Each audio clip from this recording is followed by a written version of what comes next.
여러분 안녕하십니까? 과학기술이 발전한 나라가 되려면 뛰어난 과학자가 많아야 합니다. 천재적인 과학자 한 사람이 그 나라 전체의 과학기술을 책임질 수는 없는 일입니다. 모든 학문이 그렇습니다. 뛰어난 학자가 많아야만 학문이 발전한 나라가 됩니다. 특별한 한두 사람의 학자가 나라 전체를 만들어갈 수는 없습니다. 문학과 예술의 영역에서도 그렇고 체육도 그렇습니다. 한두 사람의 소설가나 시인, 연주가, 운동선수가 그 나라를 문화선진국, 체육선진국으로 만들지는 않습니다. 소태산 성종께서는 우리나라가 세계의 정신적 지도국가가 될 것이라고 예언하셨습니다. 정신의 지도국가가 되려고 한다면 정신개벽을 제대로 해야 되지 않겠습니까? 소태산 성존 한 분의 힘으로만 세계가 정신개벽되지는 않습니다.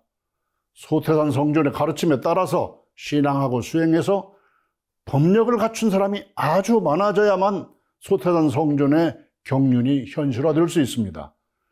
법력 갖춘 사람이 많아야 하는 이유입니다. 오늘은 바로 이 문제, 즉 법력 갖춘 사람이 어떤 사람인가에 대해서 말씀을 나눠 보겠습니다. 우리는 종교적 신앙, 수행을 깊게 한 사람을 평가하는 말로 법력이라는 말을 씁니다. 공부하는 사람들이 인사말을 할 때 법력 증진하소서 라는 말을 입버릇처럼 말하기도 합니다. 도력이라는 말을 쓰기도 합니다.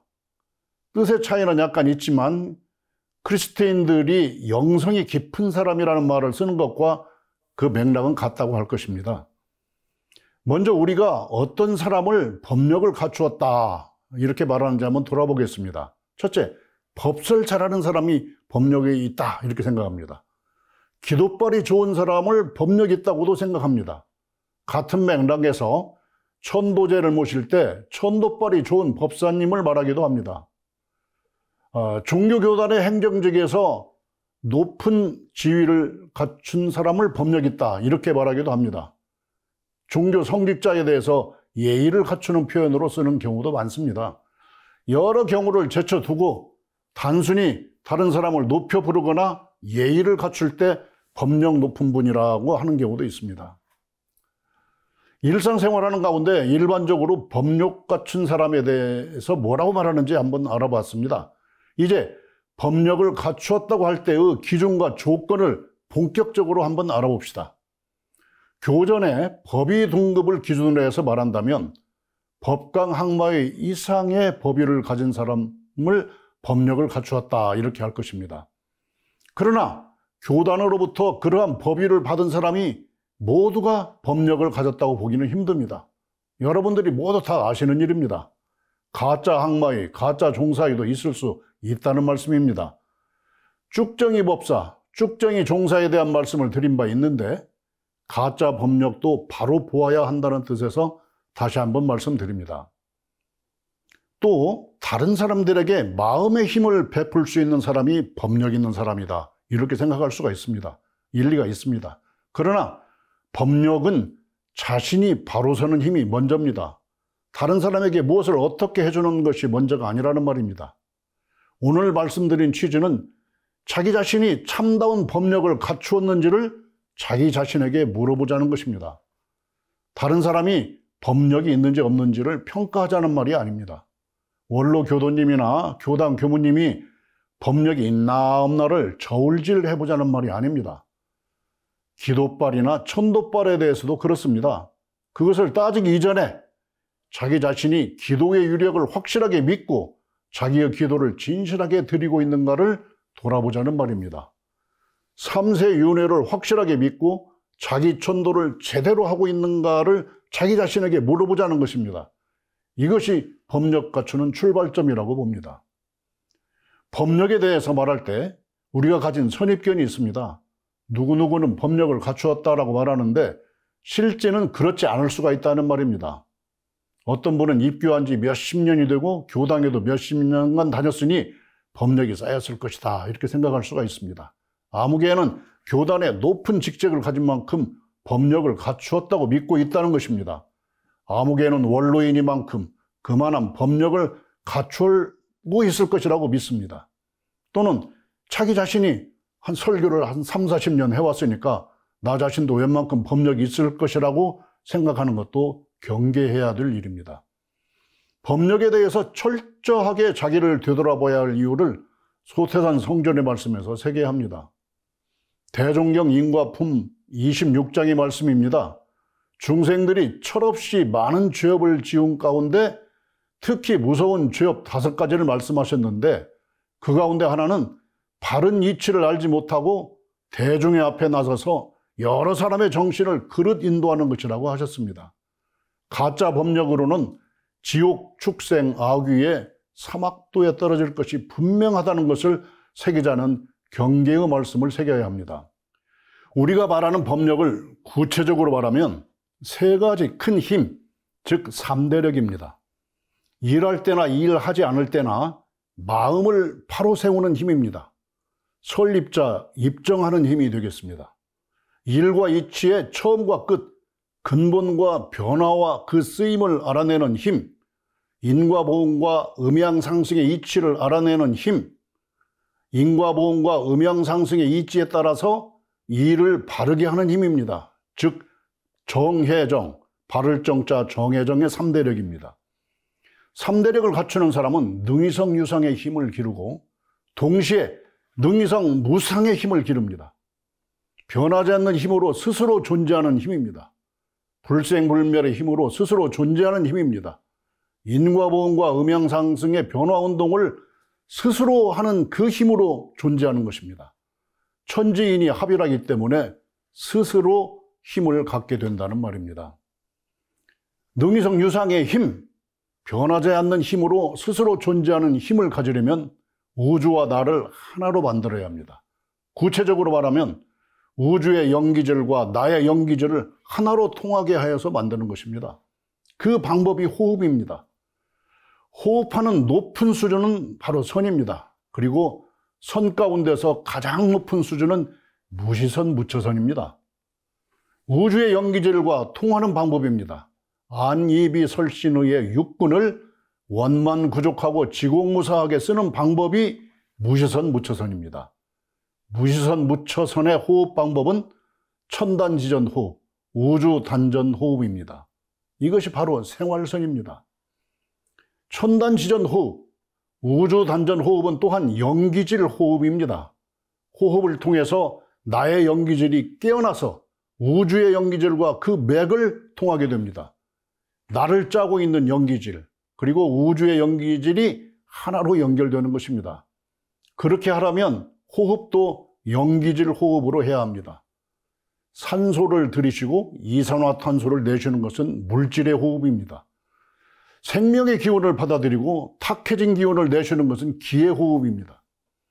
영지를 받아들이고 무명과 어리석음을 내보내는 것은 영의 호흡입니다. 변하지 않는 힘, 우주의 기운과 통하면 우주의 근본식과도 저절로 통하게 됩니다. 한마디로 우주의 영기질과 동시에 통하게 된다는 말입니다. 능이성 무상, 즉 변화, 변혁하고 운동하는 힘을 동시에 얻게 되는 것입니다. 그 힘을 일을 통해서 받는 것입니다. 예를 들어 보겠습니다. 대지, 즉 땅이 있어야 태양빛을 받아서 땅이 만물을 만들어냅니다. 사람도 1차적으로는 안이비설신의 육군을 가진 몸이 있어야만 천지의 기운을 받습니다. 몸과 마음을 원만하게 수호하고 사용해야 하는 이유가 여기에 있는 것입니다. 그리고 사람은 일을 통해서 우주의 기운을 받습니다. 좀 더 쉽게 말하면 산홍공상의 일을 통해서 우주 진리의 기운을 받는다는 것입니다. 산홍공상이라는 그물로 우주의 기운이라는 물고기를 잡아서 내 것으로 만드는 것입니다. 이것이 후천시대의 진리의 중심축이 사람으로 바뀐 내용입니다. 산홍공상의 일을 통해서 음양상승과 인과보응의 진리를 드러내게 된다는 말입니다. 비유해서 말하면 일, 구체적으로 말하면 산홍공상의 일은 태양광을 받아들이는 지별판과 같습니다. 산홍공상의 그물처럼 산홍공상의 지별판으로 우주의 기운을 받아서 나의 힘이 되게 하는 것입니다. 그래서 중요한 것은 사회를 관리하고 나라를 관리하는 사람과 그 집단들은 일을 만들고 일자리를 만들어내는 것이어야 합니다. 만물의 집은 몸이고 몸의 집은 마음이며 마음의 집은 일이라고 하는 말씀을 기억해 봅니다. 사상의학을 창시한 동무 이재마 선생이 쓴 격치고의 첫 문장입니다. 이재마 선생의 이 말씀도 당시 조선 말기에 민간에 퍼진 후천개벽 사상의 영향을 받은 사상이라고 할 수 있을 것입니다. 소태산 성존의 사은사요 사상은 사람이 하는 일을 중심으로 하는 가장 적극적이고 구체적인 사상입니다. 정산성사의 삼동윤리 사상 가운데 동척사업도 일중심 사상을 직접적으로 가르치는 것이라고 할 것입니다. 정전 영육상전법에서 가르치는 말씀입니다. 이론상의 진리와 수양연구 취사의 삼학으로서 의식주를 얻고 의식주와 삼학으로서 그 진리를 얻어서 영역을 쌍전하여 개인, 가정, 사회, 국가에 도움이 되게 하자는 것이니라. 이 말씀, 일과 공부가 하나라는 가르침입니다. 능이성 유상의 힘, 능이성 무상의 힘을 동시에 가지는 것이 세 가지 큰 힘입니다. 이 세 가지 큰 힘을 가지면 어떤 사람이 될 것인가를 생각해 보겠습니다. 다시 말씀드리지만 나 자신이 어느 정도의 법력을 갖춰가는가를 먼저 반성하는 것이 먼저라는 것입니다. 나 자신의 법력의 수준에 맞추어서 다른 사람의 법력도 알아보게 되는 것입니다. 소태산 성종께서 말씀하지 않으셨습니까? 그 사람이 아니면 그 사람을 알아볼 수 없다고 말입니다. 법력을 가진 사람은 변화의 때와 변혁의 때를 알아서 틀과 판을 바꾸는 힘을 가진 사람입니다. 여기서도 나 자신이 그런 사람인가를 판단의 기준으로 삼자는 뜻에서 말씀을 드립니다. 법력을 갖춘 사람은 마음의 중심을 바로 세운 사람입니다. 그래서 법력을 갖춘 사람은 사람들에게 안정감과 믿음을 줍니다. 그 사람과 마주하면 자기 마음도 안정되고 무엇이라 말할 수 없는 자신감이 생깁니다. 혹은 위압감을 주는 사람을 안정감을 준다고 말하는 사람이 있을 수 있습니다. 그러나 위압감과 안정감은 다릅니다. 위압감을 주는 사람으로부터는 믿음의 감정이 생기지 않습니다. 불안감과 긴장감을 없애주는 의미의 안정감과 믿음입니다. 모든 사람과 사물을 대할 때 정성을 다하고 공경으로 대하면서 본성과 진심에 대한 믿음을 가지고 대하기 때문에 안정감을 주는 것입니다. 마음을 바로 세우고 있는 힘을 가진 사람이 다른 사람에게도 그 힘을 전파합니다. 그것이 안정감과 믿음입니다. 여러분은 마음 중심을 바로 세운 법력을 가진 분이십니까? 법력을 갖춘 사람은 우주와 인생의 근본 진리를 알아내는 사람입니다. 법력을 갖춘 사람은 때를 아는 사람입니다. 우주 자연의 기운과 맥을 통하고 힘을 합하게 되고 우주식과도 이어지게 되기 때문에 나의 영식이 열리는 것입니다. 그러하기 때문에 변화의 때를 안다는 것입니다. 소태산 성조는 가장 쉬운 예를 들어 말씀하셨습니다. 봄, 여름, 가을, 겨울에 철이 변하는 것에 따라서 옷을 갈아입고 씨 뿌리는 시기를 맞추라는 것입니다. 우주는 음양상승과 인과보응의 진리에 따라 변화합니다. 음양상승과 인과보응의 이치를 스스로 깨달아서 아는 것이 때를 아는 것입니다. 때를 아는 것에서도 낮은 단계가 있습니다. 농사 짓는 사람이 사철의 변화를 알고 풍운 후로의 변화를 아는 것은 낮은 단계로 때를 아는 것입니다. 장사하는 사람이 물건을 팔 때와 거두어 드릴 때를 아는 것도 낮은 단계로 때를 아는 것입니다. 나라나 종교에서 정치하는 사람들이 민심의 기세를 바르게 판단하는 것도 때를 아는 것입니다. 나아갈 때와 물러갈 때를 아는 것입니다. 중간 단계로 때를 아는 사람은 인생의 때를 아는 사람입니다. 생로병사의 과정을 바르게 알아서 그 과정에 맞게 자신의 일을 할 줄 아는 사람입니다. 전생에 자기 업을 청소하고 내생에 좋은 업인을 만들어내는 일을 하는 사람입니다. 생사해탈을 한 사람이 이 단계에 해당한다고 할 수 있습니다. 여러분은 높은 단계, 그 단계의 지혜와 법력을 갖추신 분입니까? 또 법력을 갖춘 사람은 판을 짤 줄 아는 사람입니다. 판을 짜서 새 일을 시작할 수 있는 사람입니다. 때를 아는 사람은 법을 새로 만들고 일거리를 새로 만들며 일판을 만들어내는 사람입니다. 새 판을 짜는 대표적인 법문을 대종경 서품 12장에서 볼 수 있습니다. 길룡리 옥녀봉 아래에 이회상 최초의 교당을 건축할 때 대종사 그 상량에 쓰시기를 사원기 1월 직춘추 법렬화 하시고 또 그 아래에 쓰시기를 송수만목 여춘립 개합 천봉 세우명이라 하시니라. 번역해 보겠습니다. 해의 씨줄 달의 날줄 둥글 배틀 북의 구로 추나추농 40여나 새 틀을 짜내 만물 기운 다시 살려 새 봄을 열고 옛 말씀 줄기 엮어 가르침 새로 펴내. 이것이 일원주의의 새 판입니다. 새 판을 짠다는 것은 인생관, 가치관, 세계관의 기준을 다시 만든다는 말씀입니다. 일과 일터의 개념을 바꾼다는 말씀입니다. 전통적인 종교와 지적 기준을 바꾼다는 말씀입니다. 소태산 성종께서 교화하신 초기에는 그 새 판을 대원도라 하시고 그림도자, 대원도, 즉 일원팔괴를 그리셨습니다. 이춘풍 선생님의 유고집 산중풍경에 대원도에 관한 기록이 나옵니다. 원기 8년, 1923년입니다. 대원도가 유불선을 합하여 쓰는 것이라고 하였습니다. 전통적 유불선을 이렇게 평가하십니다. 이춘풍 선생님의 이어지는 글은 소태산 성전의 경륜을 바로 알아차려서 쓰신 글입니다. 이어진 글을 제가 한글로 번역해서 요약해 봤습니다. 석가와 노자, 공자가 교화하였으되 1000만 사람 가운데 깨달은 사람은 한두 사람이었다라고 개탄한다. 그러하니 유불도가 한편으로만 떨어지고 유도, 선도, 불도로 각각 끊어졌다고 합니다. 그러하니 어둠의 세계가 되었다는 것입니다. 이 가운데 선천이 가고 후천이 밝아온다는 것입니다. 큰 도가 다시 일어나서 음양일화를 회복해서 큰 가르침을 폈으니 이것이 대원도이고 새시대의 깨달음이라고 하였습니다. 이 가르침을 펼치니 시방삼계가 그 가운데 있도다. 이런 글을 쓰셨습니다. 앞에 상령문에 쓰신 글을 다시 음미합니다. 해의 씨줄, 달의 날줄, 둥글 배틀 북에 걸어서 추나추동 40변화 새 틀을 짜내 만물 기운 다시 살려 새 봄을 열고 옛 말씀 줄기 엮어 가르침 새로 펴내.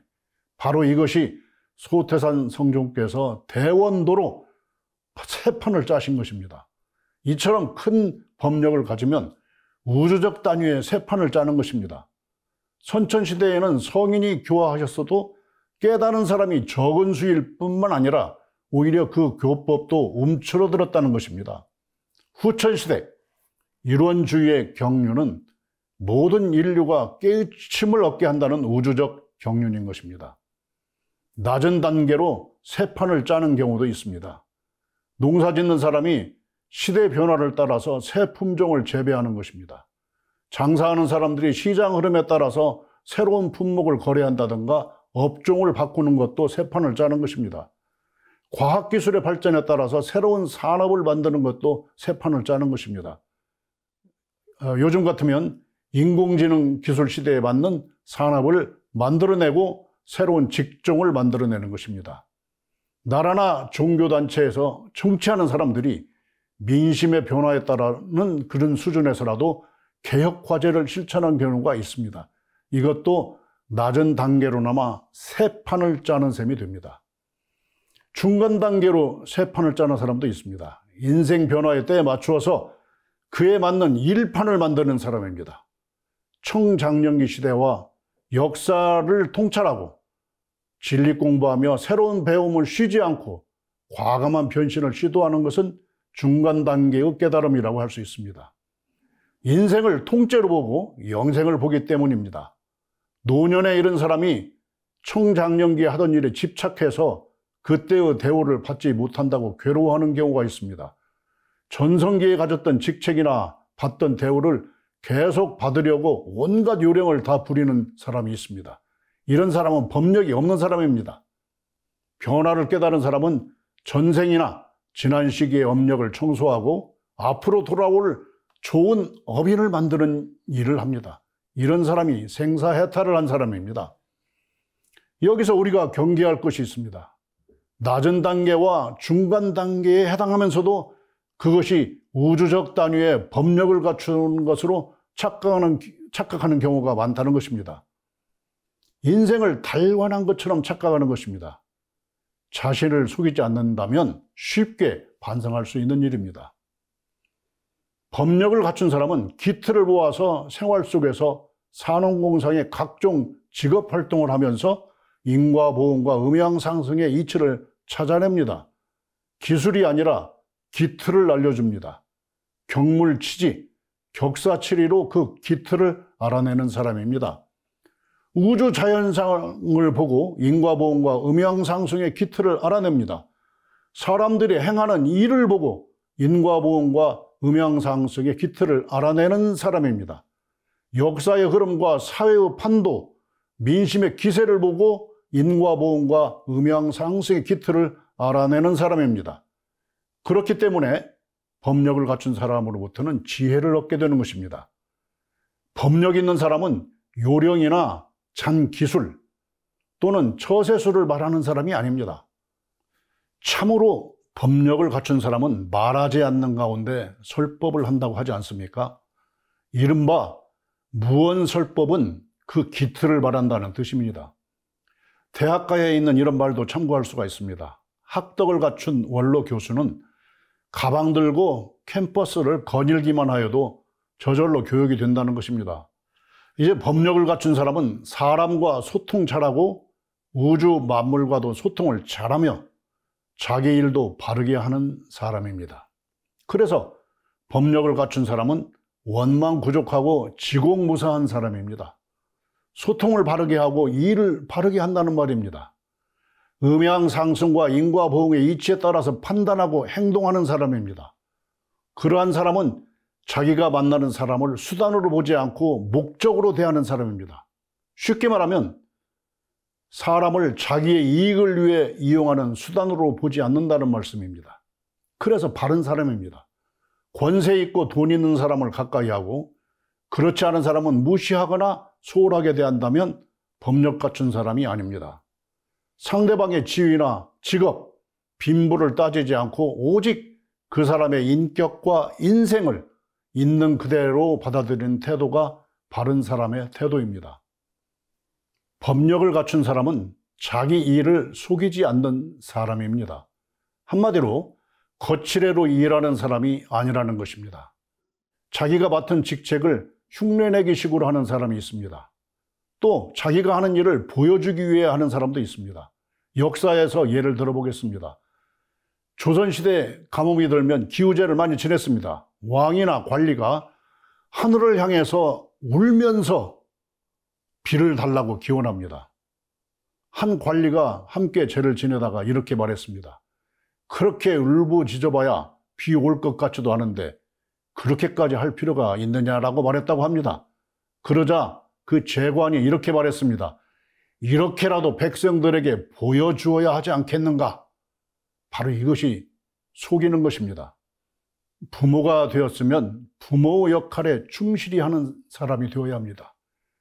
부모의 역할을 하는 채 하는 것은 속이는 것입니다. 선생이 되었으면 제자를 가르치는데 진실하고 정성스럽게 해야 됩니다. 교육에 진정성을 다하는 것이 아니라 주어진 업무이니 형식만 갖추고 자기의 월급만 챙기면 된다고 하는 사람은 자기 일을 속이는 사람입니다. 어떠한 가치를 실현하는 것에 대해서 그 일이 돈이 되지 않는다고 무시하고 배척하는 것은 일을 속이는 것입니다.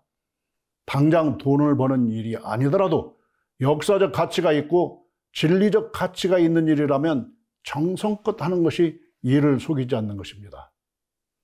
자기 일을 속이지 않는 사람은 그 기운으로 주변을 바르게 하고 사람들을 교화되게 합니다. 처음 시작할 때 드린 말씀을 바꾸어서 생각해 봅니다. 법력 갖춘 사람은 기도빨이 좋습니다. 자기 스스로 기도에 감흥하는 이치를 믿고 정성스럽게 진리를 받들며 기도하기 때문입니다. 법력 갖춘 사람이 천도를 하면 돌아가신 분이나 천도제를 모시는 사람들이 천도가 잘 됩니다. 스스로가 천도의 원리를 확실하게 믿고 정성스럽게 진리를 받들면서 천도하기 때문입니다. 법력을 갖춘 사람은 소박한 낱말과 문장으로 말해도, 그리고 글을 써도 감동과 배움과 울림을 줍니다. 무시선 무처선하며 대소유무의 이치를 깨닫고 자기 일을 속이지 않는 가운데 참소리를 하기 때문입니다. 즉 3대력을 갖춘 사람이 정성을 다해 하는 소리가 참소리, 그것이 법설인 것입니다. 그렇기 때문에 법력을 갖춘 사람은 화려하고 유식한 말이 아니더라도 설법 잘한다고 하는 것입니다. 여기서 중요한 거 한 가지 말씀드립니다. 공부인들이 스승을 본받아 줄맞는 공부를 해야 된다고 합니다. 그런데 지도할 능력이 있는 스승이 되려면 법력을 갖추어야 합니다. 법력 갖춘 사람이 없는데 가짜 스승들이 지도에 나선다고 생각해 보십시오. 무서운 일이 아닙니까? 크게 경계하고 반성해 보아야 할 일입니다. 여러분은 일 잘하고 행동하는 법력을 갖춘 스승의 자격을 갖춘 분이십니까? 우주단전호흡, 천단지전호흡으로 무시선 무처선에서 마음을 바로 세워야 법력을 쌓으십니다. 경물치리, 격사치리에서 음양상승과 인과보응의 이치를 알아내십니다. 자기의 일을 만들어내며 바르게 진리 실천을 하십니다. 이 3대력을 갖추어서 물질개벽, 정신개벽과 함께 광대무량한 낙원시대를 펼치는 주인공이 되시고 후천시대 개척자가 되시기를 바랍니다. 내와 나의 가정으로부터 후천시대를 열어가시기를 바랍니다.